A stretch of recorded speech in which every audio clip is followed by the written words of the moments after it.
ride your mind on the waves of the ketamine and start to be able to let it show you things, like go into sort of a dream mode where you're dreaming about how you're feeling, what's happened to you, what that did in your body. People have very somatic experiences.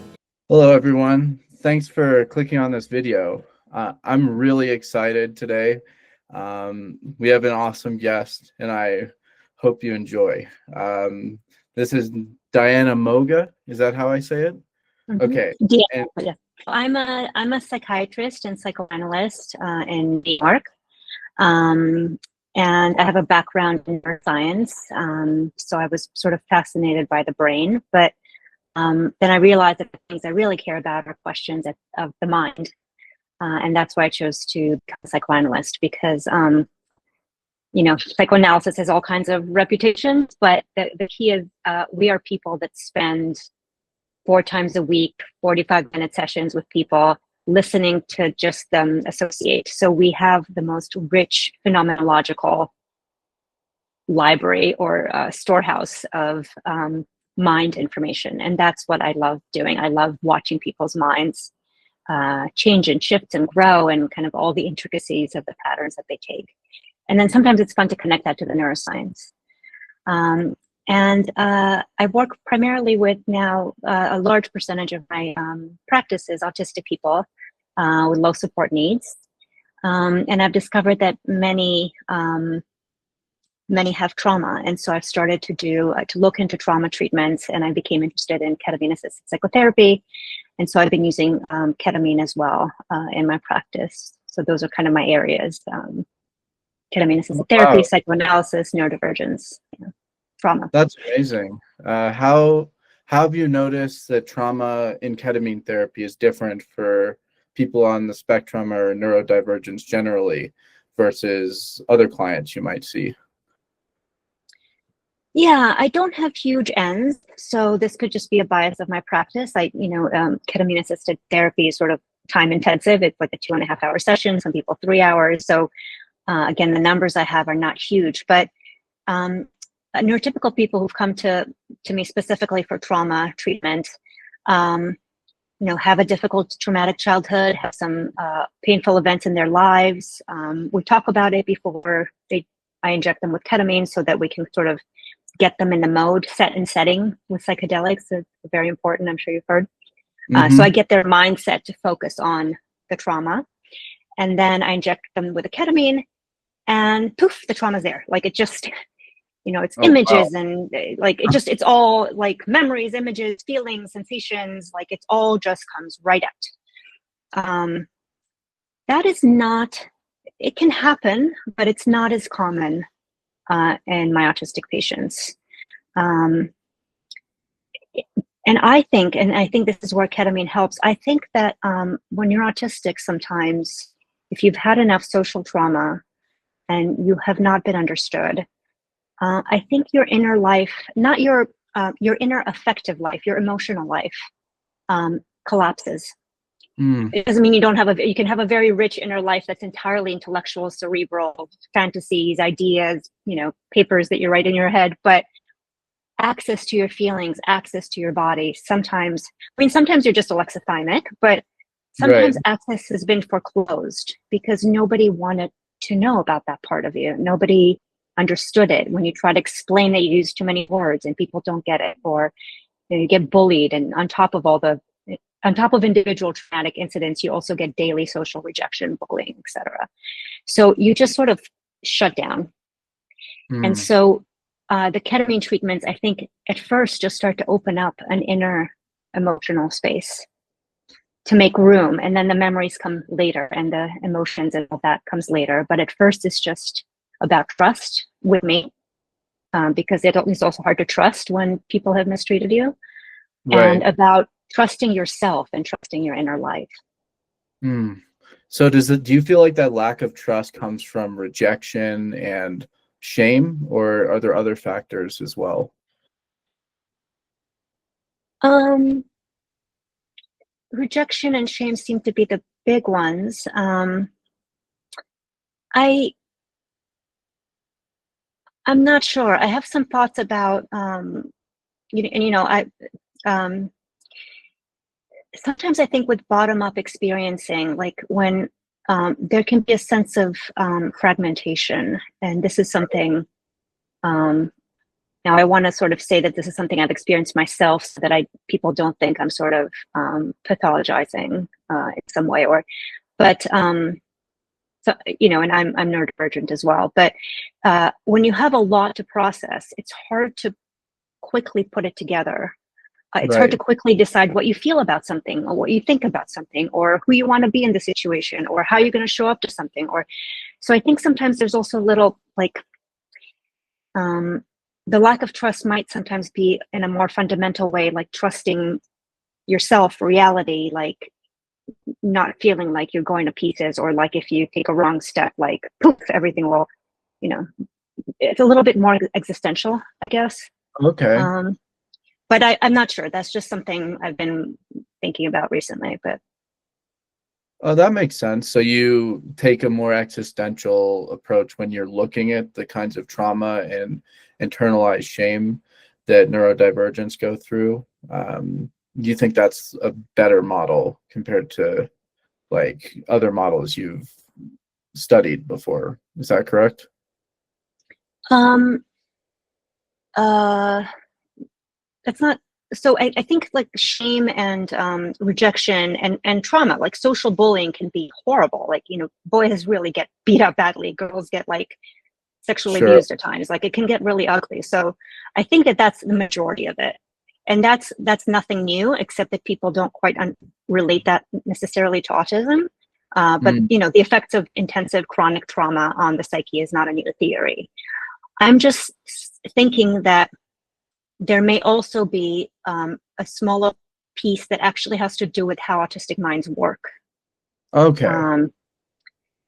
And there are people who are theorizing about it. So Francesca Happe, who's a big researcher, has some papers recently on trauma and why autistics get more traumatized than neurotypicals. The rates of trauma are much higher, especially PTSD in autistic populations. And they get, sometimes the events that cause the trauma are not classic DSM-5 events, meaning like in the DSM-5, to have PTSD, you have to have an event that was horrifying to you. You either witnessed serious injury or risk of death to somebody else or to yourself, something really terrifying. Right. Or that, you know, sexual abuse or things like that. But sometimes when you're autistic, like getting lost can be traumatic, or there's just a death of a loved one, or the death of a pet. There's events that don't kind of count as big, but you feel them very intensely. Right. And her theory is that it has to do with this sort of bottom-up processing, and the fact that, and also it's been shown that we sometimes don't form episodic memories as well, or like, that's why some of us don't have great memories of childhood, or like it's harder to form these kinds of stories about our lives. So their theory is that when you're focused on the detail of an event and you don't put together a story, it's more traumatizing. Like recovering from PTSD is putting together a new narrative of what happened to you. Okay. And for viewers who might not be informed on what bottom-up processing is, maybe you could give like a quick overview of what that means in this context. Yeah. And I'm not a computational person, because they you know have a whole new, there's a, you know, active inference is sort of the latest model of how the brain works. And so there's ways to put this in computational language. I'm probably going to mess that up, so I'll just stick to simple language. But bottom up means from the periphery, from the periphery of the nervous system, moving up towards the higher cortical levels of the nervous system. So sensations, proprioception, emotions, affect, even kind of thoughts that are not well organized.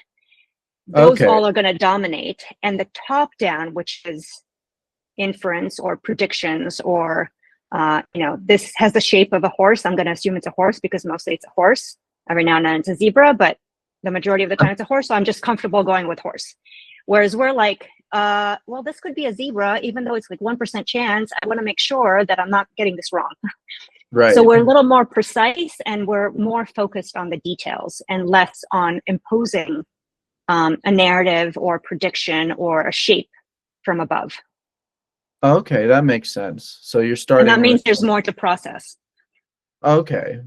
So because, wait, why would there be more to process? Maybe because like there's more like chaos like on the bottom, and that there's more like, I guess if you were going from the top, you'd have like some sort of narrative to begin with, and you have to, is that what you mean?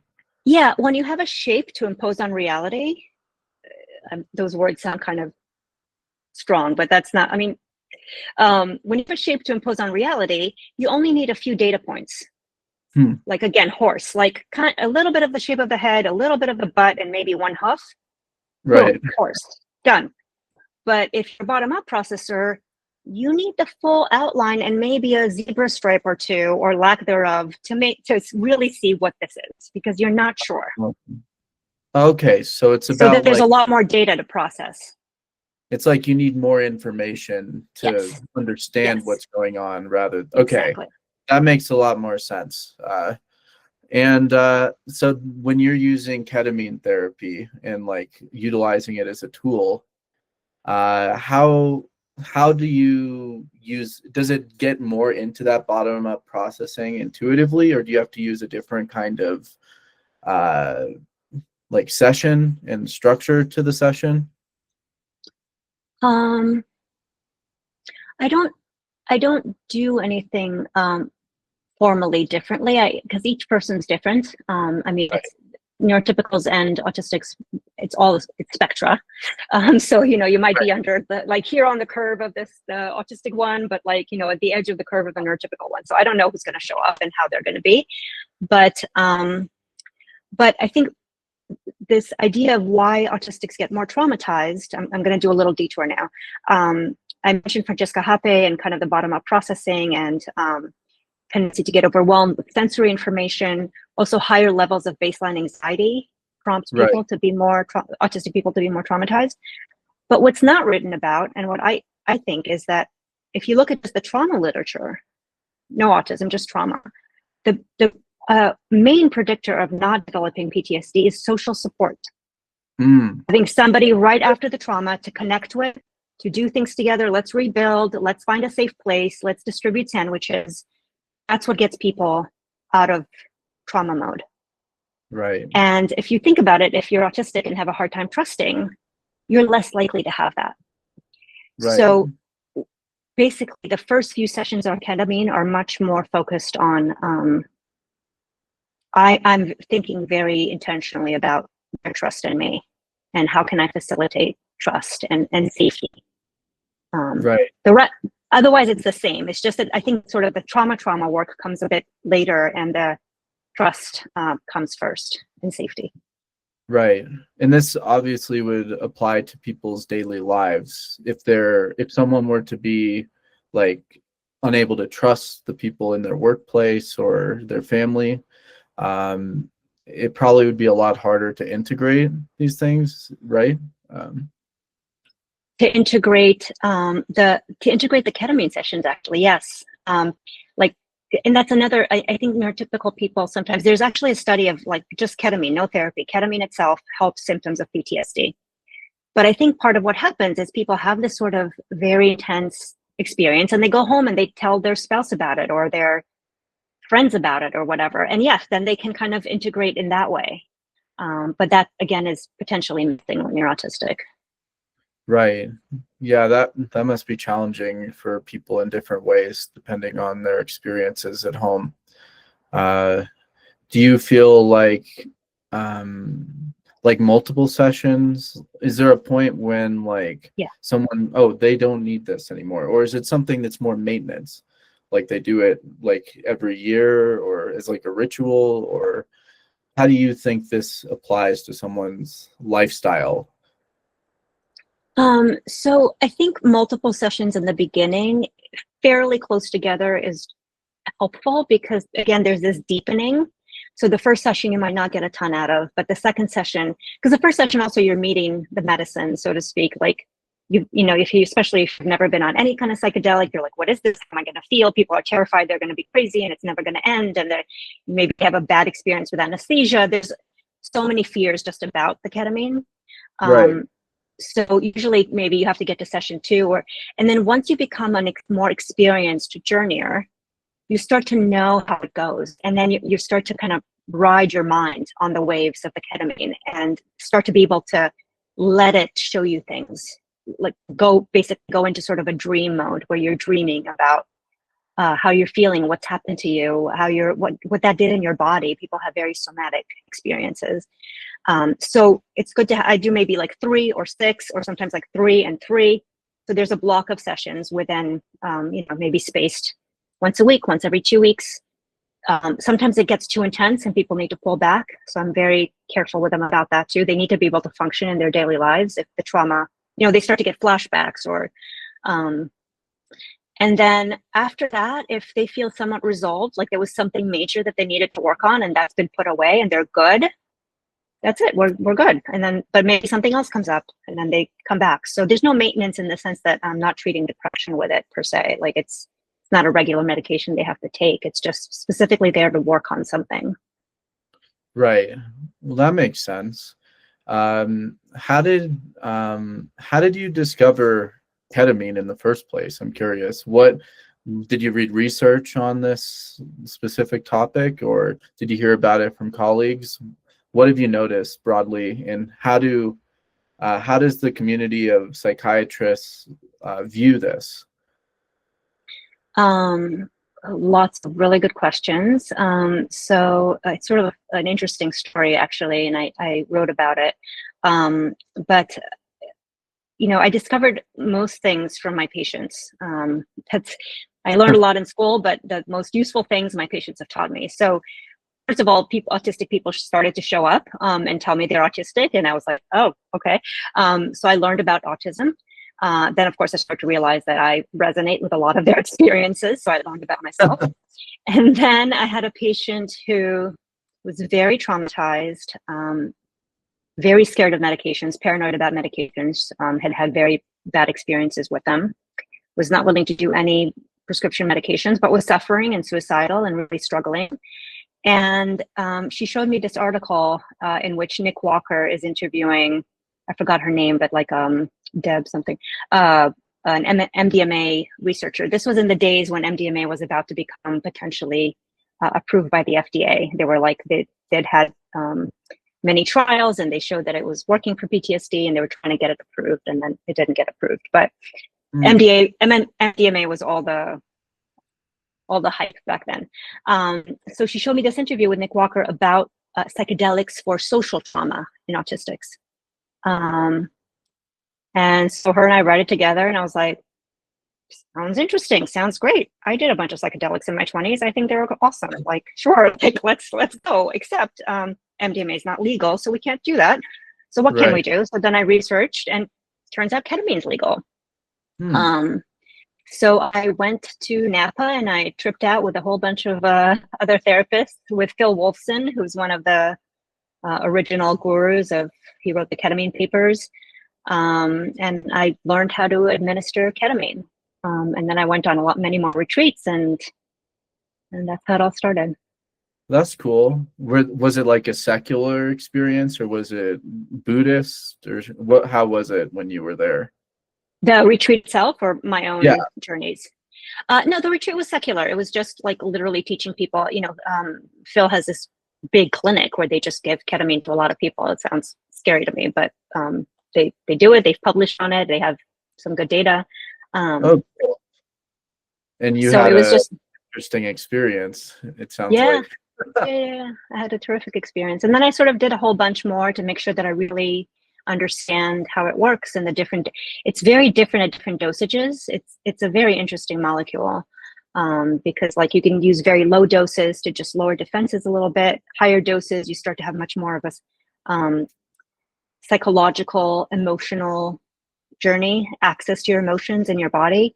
And at pretty high doses, you get into, at the highest doses, it's an anesthetic and you're out because you're under an anesthetic. So it also does that. But before that, you can have these transcendental experiences where you're have a near-death experience, you die, you are with the stars, you get reborn, you're part of the earth, you're part of the dirt, bugs and the moss and the, so it's really interesting. Oh wow, that's intense. It sounds really cool though. I wonder, how do you integrate the feeling of like, you know, being connected to everything when you're autistic compared to like, is there any different like kinds of like techniques or strategies you'd recommend to someone after they go through an experience like that, to really understand and bring it into daily life? Yeah, actually. So I think, just as a caveat, most of what I do with my patients is not those transcendental experiences, because that doesn't really, like, then it just becomes spiritual. You're one with everything, and there's no chance to work on trauma per se. So I stay at the lower doses where really they can work on memories and feelings. Mm. But if people go on a retreat, for example, to do ketamine, then to bring it into daily life, I think meditation really helps. And ketamine motivates you to want to meditate. I mean, it's in a way, like you mentioned, Buddhism. It does, the experience of all psychedelic experiences for me are very simpatico with Buddhist ideas and experiences. And I'm Buddhist myself, and it feels very, and it's very related also to what some autistics write about in terms of how they view the world. Not there's this paper about increased spirituality and more than human experiences of autistics, in the sense of like, we don't necessarily prioritize humans. We care about all living things and all intelligence and the planet. So it can have that quality. It can be very resonant with somebody's experience already if they're a spiritual person. Right. And how does the broader community of psychiatrists view spirituality and these kinds of like insights that people have?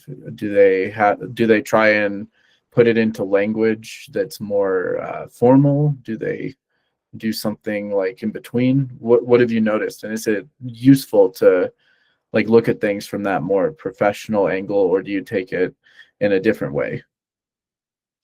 Yes, it is. I think a balance is always good. I think the psychiatric community views ketamine primarily, the people who are not against it. Some people are against it.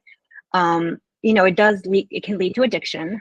So it is an addictive substance. People do abuse it and suffer all kinds of, like, it's like meth. It's not good. After a Right. pretty short while, but that's people who use, daily or high doses or whatever, which is very different from a one-time or even 3-time experience at a retreat or 6-time experience in an office. But so they view it with caution as a controlled substance that's addictive, but also it's very powerful for depression. It's an incredibly powerful depression treatment, and anti-suicidal treatment. So that's like, somebody can be suicidal and you give them ketamine and an hour later they're not suicidal anymore. It doesn't mean it doesn't come back, but it has a powerful sort of, it increases reward signaling. Life suddenly feels much more worth it after ketamine. So it's a terrific antidepressant. Again, it can be misused, and for some people it doesn't work, definitely, especially if they're like, I'll get to that. And then they see it also as a good treatment for trauma, because again, there's these 2 trials from Mount Sinai of just ketamine by itself seems to help for trauma at a year later. So I don't know long term. I don't know if it comes back. My hunch is that it's not enough, that you need to integrate and work in therapy. But there's some studies going on right now for that, and we'll see what they say. So I think the science is important, because people do get kind of, when they get spiritual, it can start to be like, it's all good, it's all like, we're all, it can be like the 60s again. And that's not true. You can have a miserable experience on ketamine, right? If you're not in a safe setting, the setting thing, if it doesn't feel good, if it doesn't make sense to you, if the music is off, if people are not responsible, or are going to touch you too much, or you don't give consent, and then if your mindset is wrong, if you're looking for ketamine to resolve all your problems as opposed to seeing it as a tool, it's a tool, and we have many tools, and it's not the right tool for everybody. It's just a tool. So I think the science helps balance that experience that people have. Now, you asked if there's a term for that. It's called the noetic quality. Noetic quality? Yeah, Noetic. I think it comes from Latin, but it's this idea of knowing. And it's there with all psychedelics. There's a deep sense of knowing. Like when you are one with God or one with the universe on psychedelics, it feels like you know this is true in your heart of hearts. That can also be tricky and dangerous because the psychedelics specifically induce that feeling, but it feels so real that it's hard to remember that you're feeling it because of the psychedelic. And when it aligns with a spiritual belief that you have that's harmless or even positive, that's great. Like for me, it was like I already believed that we're all connected, and then I had that experience on ketamine, and it strengthened my spiritual beliefs. But if somebody becomes convinced that, I don't know, they can have this noetic feeling about anything, that like there's a conspiracy theory going on. I mean, I've seen somebody who was pretty paranoid after doing too many psychedelics. So that's another cautionary tale. You can't always trust that feeling. Right. So it induces a feeling of truth. It like, yes. And so does that mean the truth itself like can be a bottom-up experience and a top-bottom experience? Like the experience of truth itself can be like created with chemicals, or is it do you view it in some way that's different? I want to know your opinion.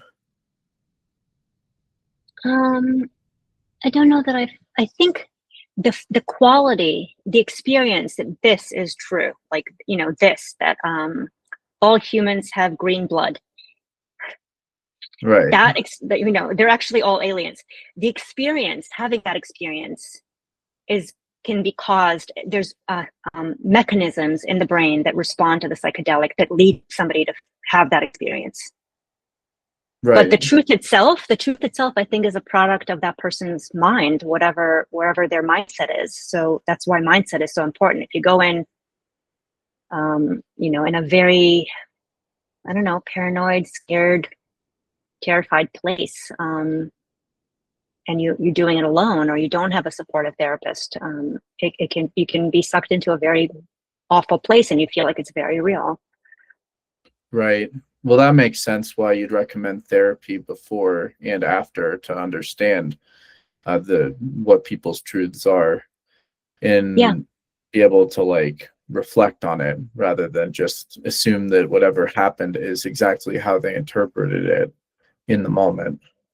Very well put. Yes, that's right. And I'm helping them reflect. So I don't insert my own during the ketamine session. I don't interpret. I don't add my own understanding of things. This is their journey and their mind, but I do help them reflect on it, like, and what it means for the rest of their lives.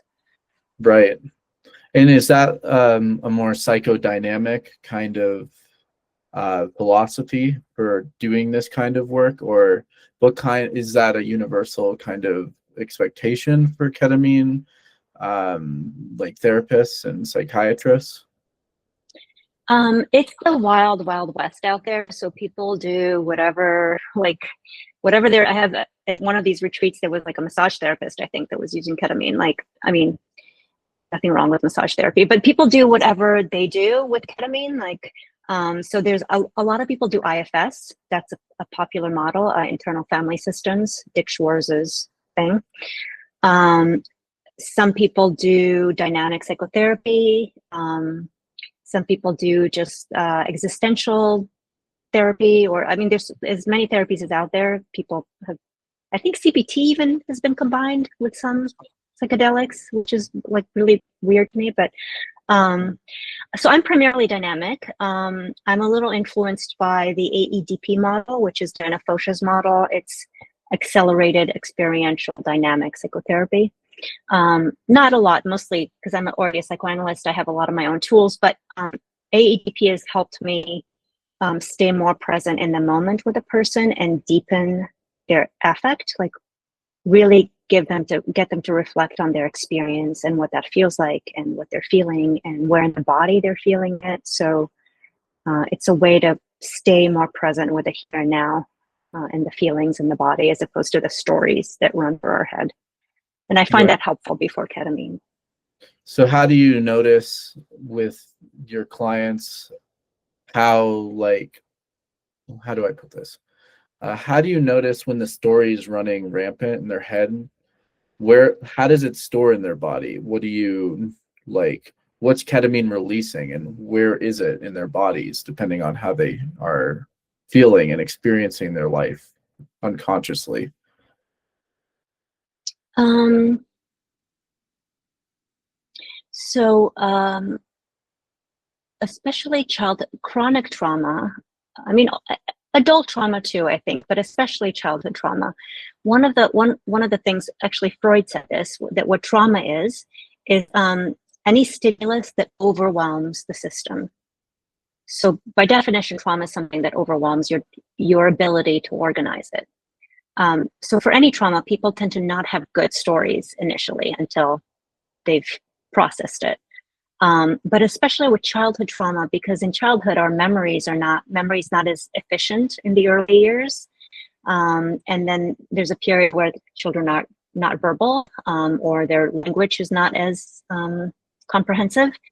There can be a lot of memories that are just flashes of color, a stomach ache, a tension in the chest, feeling of cold on the skin. They're kind of scattered sensations. And those are also memories, but they're not a story memory. And that's what ketamine, I think, helps people connect with is, so for example, I'm trying to think of how to not,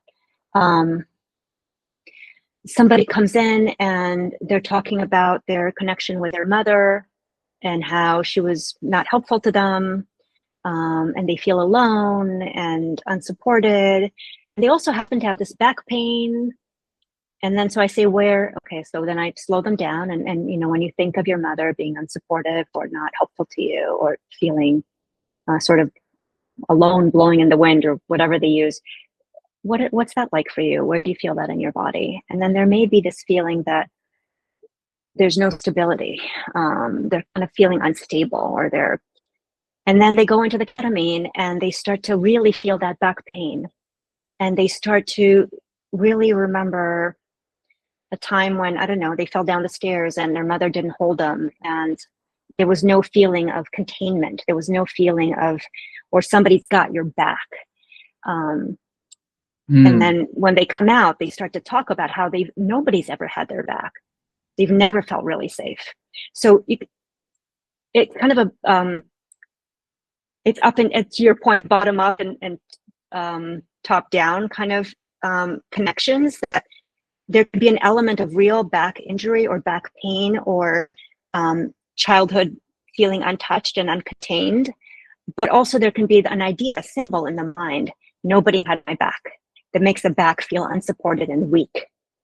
And these two could be happening at the same time. And all of it becomes kind of one sense of oneself as weak, unsupported, floppy, which I know now as I'm saying it out loud, like for an autistic crowd, that's actually meaningful as well in a very different way, because there's actually a lot of collagen disorders in the neurodivergent population. So some kids actually are floppy in the sense of like hypotonic. But anyway, so all these things acquire meaning. The bodily states acquire meaning. The meanings acquire bodily symbols or forms. And it all connects together. And when you talk about it, you start to feel like it really applies, like you feel it in your bones, basically. Like it becomes your reality because you recognize you've been living with it in your body this whole time. Right. That makes a lot of sense. It's very powerful to try and to really understand these things. I don't know if I've thought about it enough. You're making me question my knowledge, which is good. And I wonder how this is how would it be different for like an autistic child versus an autistic adult who's going through a traumatic experience? Like, does it depend on their ability to create a story and understand what's happened to them, or does it override people no matter what they say to themselves, depending on the intensity of the trauma? I'm curious. So I think your question is, how does trauma affect autistic adults and children differently? Yes. So I don't treat children. I've read about children, but that's very different than treating children. So I can't really speak to it in an experiential or even like factual way. I think from my experience from the adult vantage point, so I'm not exactly answering your question of how it's different, but at least from the adult side, the way it can be different is that by the time an autistic has hit adulthood, they've already accumulated 18 years of traumatic experiences. Right. So it just becomes so dense. And I think it takes a long time to work through it, because there's just, it starts to feel like reality. Like, no, it's real. I'm like, nobody loves me. I'm a loser. I'm bad. The feeling is there's such a conviction about one's badness because of so many, and then, inevitably traumas happen to you as an adult, and then they sort of reinforce everything that's happened your entire childhood. Right. And what do you notice helps the most with that kind of shame?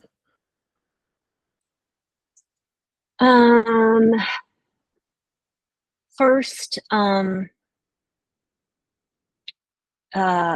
my witnessing with them what they went through. They may have never put it together in that way. Like, oh yeah, it was, kids made fun of me. Okay. But going through your entire school, 5 to 18, Right. with only 1 or 2 friends who you lose, being outside the clique every single day, not getting picked for the sports team every single day, having laughter and murmurs behind you every single day. When I witness that for them, it's powerful, because we minimize it. And then on top of that, there can be, the threats and the beat ups and the sexual bullying and the rape is very common, unfortunately, because autistic women can be gullible or can be taken advantage of more easily. A lot of autistic women who came to me for diagnosis had been raped before. So it really, there's a lot of darkness. And I think me seeing that with them and us mourning together what's happened to them, there has to be some grief about that. Right. Eventually opens the door for autistic joy and pride in how their mind works. That's really powerful. How has witnessing that kind of those personal experiences in your practice, how has that impacted your life and your worldview and how you treat other people? I'm definitely a much nicer person now than I was when I started on this path. I love how I treat people. It really does. I think working with autistic populations really changes how you treat people in general. It has to, because once you get it, you can't mistreat people in the same way again. Or you can, but it's harder. And what's really fascinating to me is that that I'm coming to terms with is that I've now seen my autistic patients both from a neurotypical lens, because I thought I was neurotypical, and then from a neurodivergent lens or autistic lens. And I went through a threshold, because when you're high masked autistic, the imperative is don't look weird. Don't look weird. Don't hang out with the weirdos. Stay away from weird. Weird is bad. Weird is going to get you ostracized. And so you internalize that message so strongly that you are actually, I think, more likely to have stigma and ableism. Right. And I certainly did. And when my autistic patients called me out on it, I started to kind of recognize the ways that I was not seeing them, because I was like, oh, okay, well, you're autistic, so I'm not going to expect as much from you. Right. I don't have other examples of my ableism, but that was one. And then when I went through it myself and I started to recognize the stigma of people around me and what the ugly literature that's out there, that's kind of really horrific, I started to really empathize with what it must be like, and what it is like. And so I think I'm much less likely to judge. I don't worry now that I'm out. I don't worry about weird. I don't worry about not hanging out with the weirdos. I love my weirdos. They're awesome. Like I'm with the nerdy cool kids. Yeah. Yeah, that makes so much sense to me. With all that, the ableism and the internalized ableism that comes with living in a world like the one we live in. How do you resist, like as a professional, and as like and in your daily life with your clinical experiences, how do you push against like as you said, the literature that sometimes is really bad and not good for us and not representative of experiences? In part, I meet with other autistics. I think community is really important. I try and publish and write about it. And it's the same practice as anti-racism. It's, whenever you have an assumption, you just pause and you're like, wait, what? And I'm the first to apologize to my patients when I assumed something that was wrong. So I think it's sort of a daily practice of how do I want to be in this world? How do I want to think of my fellow humans in this world? Do I want to think of them as categories? Yeah. So in like a kind of humility towards your own ability to grow and like make mistakes. Yeah. And trying to, when these little, I've been in analysis forever, like literally and it helps to become aware of unconscious thoughts. So I'm pretty, as things pop in my head, even crossing the street, that's how I became aware of my racist thoughts. We all have them. And I started to kind of find a different story. So right. I'm looking at this person and thinking XYZ happened to them. What if it's not that? What if it's BDM?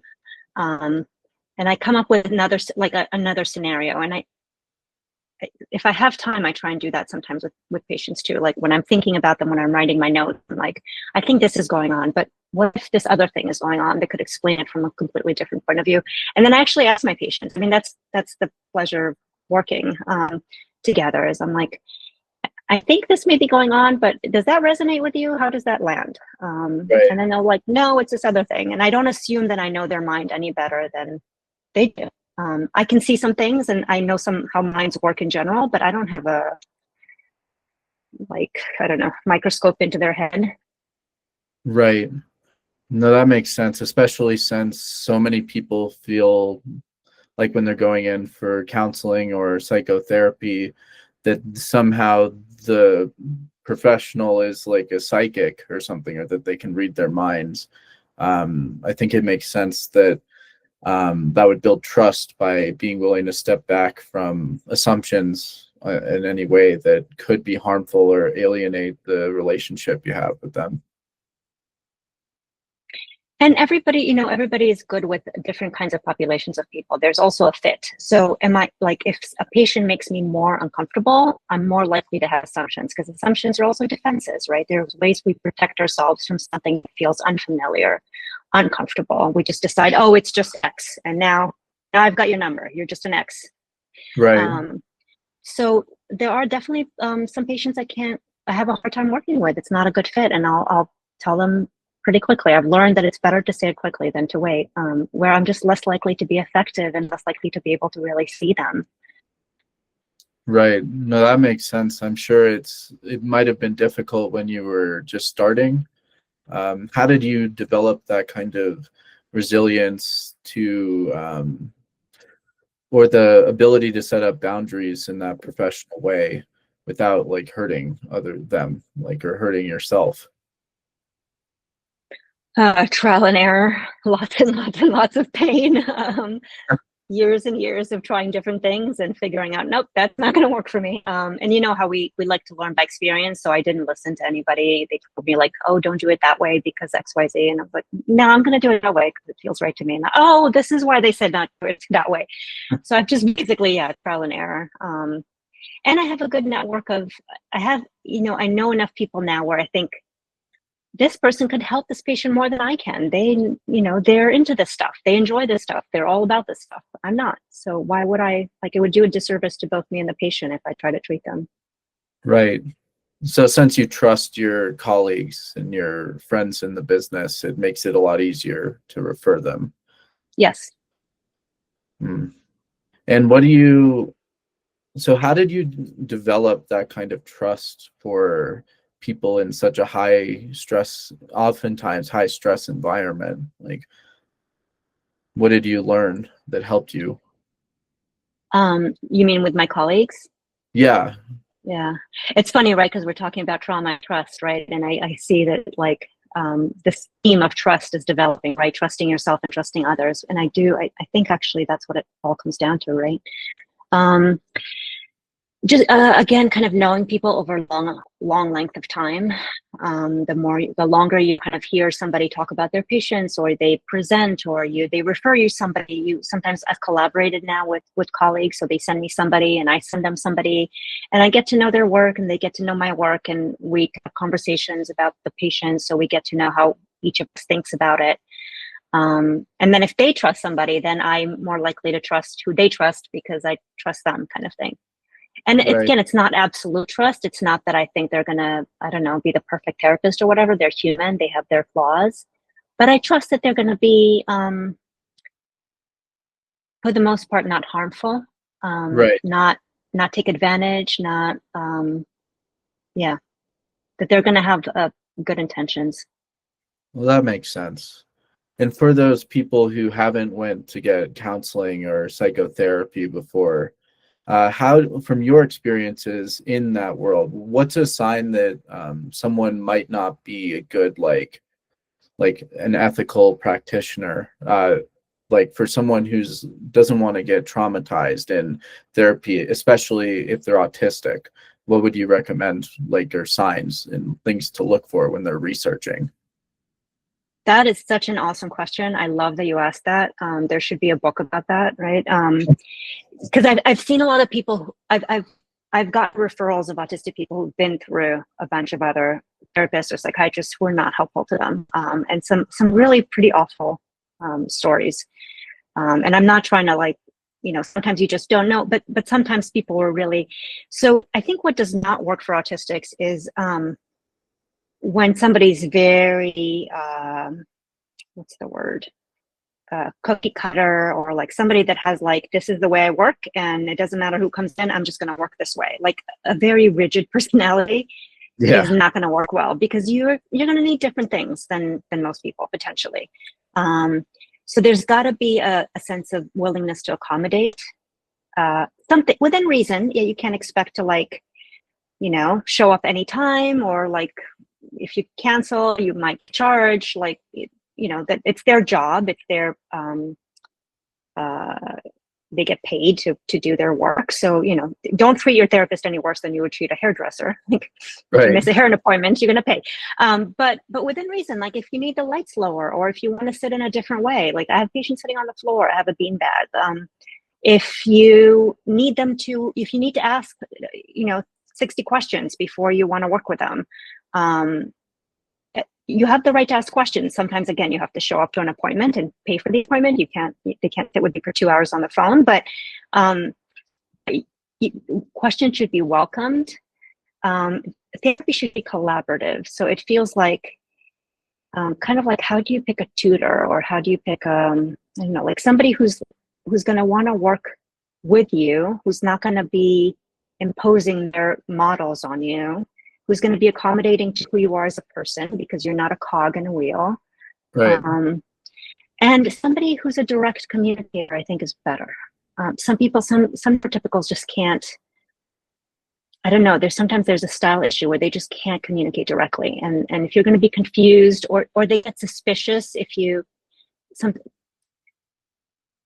there's certain models of psychoanalysis and psychotherapy that kind of assume aggression when there's directness.